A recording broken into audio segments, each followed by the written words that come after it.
Hey everyone, thanks so much for the great feedback on yesterday's episode with Mike Tilden. Seeing so many likes and shares makes all of this worth it, and I was never in this for the money, but someone made a donation after yesterday's episode aired, so thank you so much to Hayekian for the donation.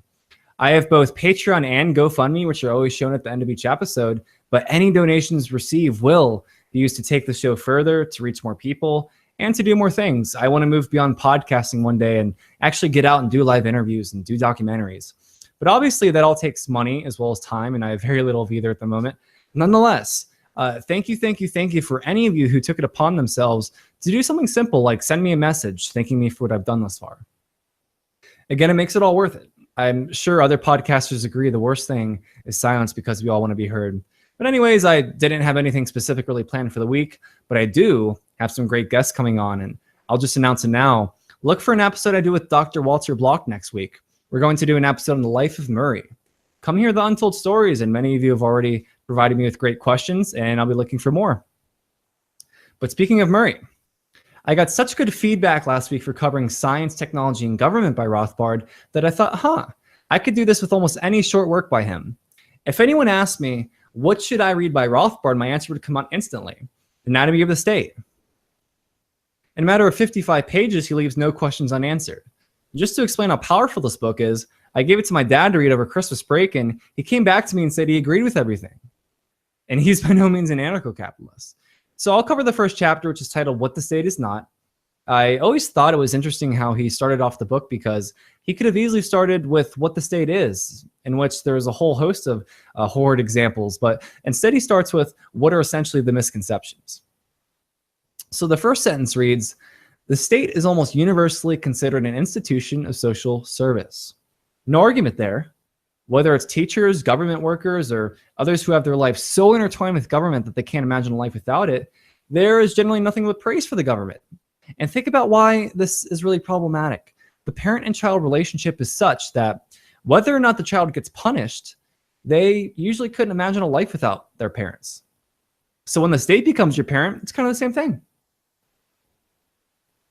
And Murray is right by describing the state as an amiable, though often inefficient organization for achieving social ends. Again, the world we've all grown up in, it takes some serious reflection to come to terms with the ideas that we can take control of our own lives, rather than just pretending to be satisfied by the status quo. Sure, it's much easier just to pay your taxes and stay quiet, but you know deep down the problem is only getting worse. Some are afraid to even acknowledge they resent the actions of the state in any sense, and this is common among those that work directly in the government. I've discussed economics in one lesson by Hazlitt several times, and in the past, he uses the word fetish a lot because a lot of the attraction to the state is a fetish. Well, how about this idea? We are the government.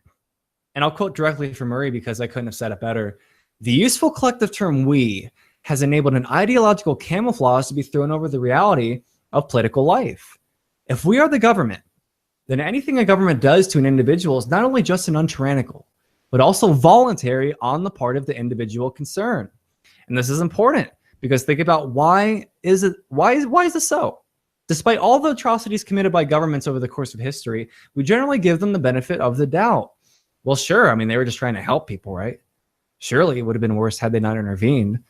And the left constantly attacks corporations because they're giant entities that don't hold individuals liable. Well, what do you think the government is? Sure, you might hear about politicians being put on trial, but those cases are far and few compared to the big picture. Most candidates have plenty of baggage, and really, political life is more about who has less baggage versus who has better ideas. You ever hear the quote, the lesser of two evils? As if the latter matters if the former is through the roof. So again, if we are the government, then any negative consequence that occurs as a result of this are really seen as just us doing it to ourselves. And Murray uses the examples of arguing that taxation is moral because, quote unquote, we owe it to ourselves.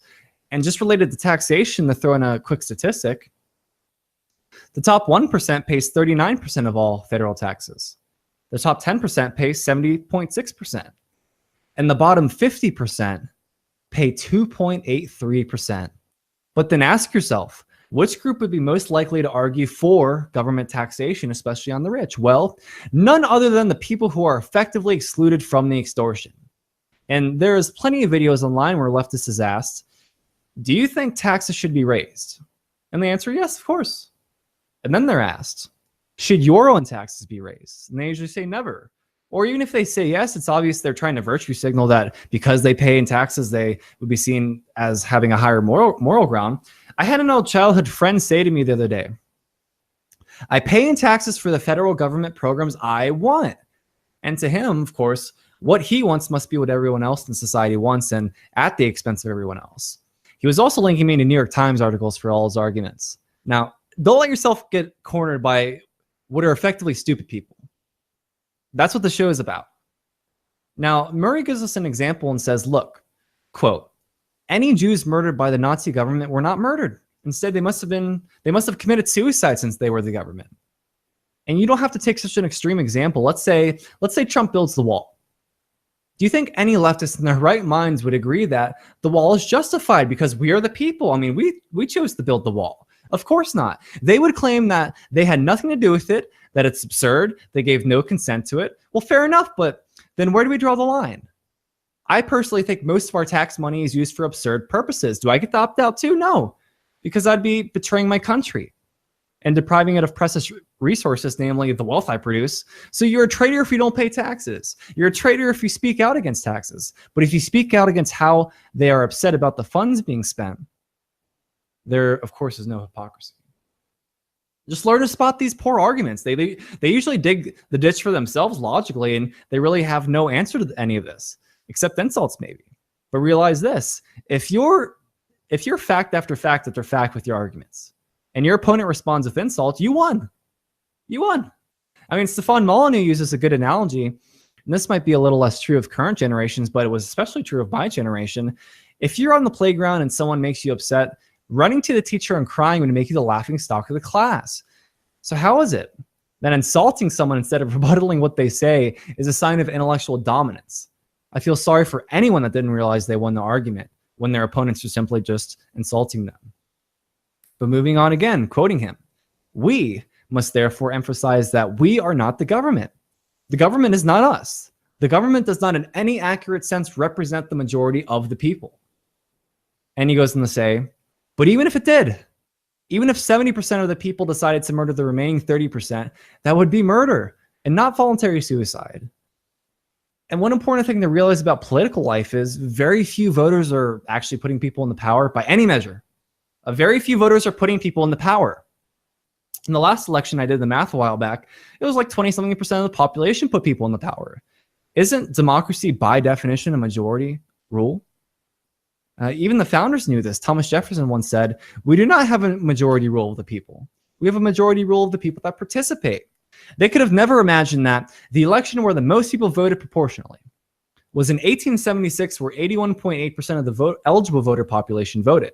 And just take into consideration, the eligible voter population is much, much smaller than the total population. And the things the government ends up doing affects the total population. So if the state is not us, then what is it? He briefly answers this at the end of chapter 1. He says, the state is that organization in society which attempts to maintain a monopoly of the use of force and violence in a given territorial area. In particular, it is the only organization in society that attains its revenue not by voluntary contributions or payment for services rendered, but by coercion. Tomorrow we're going to go more in depth with this and try to come to grips with what the state actually is then, after having demolished these misconceptions. For such a short work, it's filled with wonderful footnotes, and I'll end by reading the last footnote from chapter 1, which is from Joseph Schumpeter's book, Capitalism, Socialism, and Democracy. The friction or antagonism between the private and the public sphere was intensified from the first by the fact that the state has been living on a revenue which was being produced in a private sphere for private purposes and had to be deflected from these purposes by political force. The theory, which construes taxes on the analogy of club dues or the purchase of the service of, say, a doctor, only proves how far removed this part of the social sciences is from scientific habits of mind. Well, that's going to do it for today, but if any of you would be so kind as to check out my Patreon or GoFundMe pages, any donations are going to help me take this farther, as I previously mentioned, and I'll always give a shout out to the people live in the air. Thanks all, see you tomorrow. Hey everyone, please like, follow, donate, subscribe, and share. Any donations will be used to reach more people.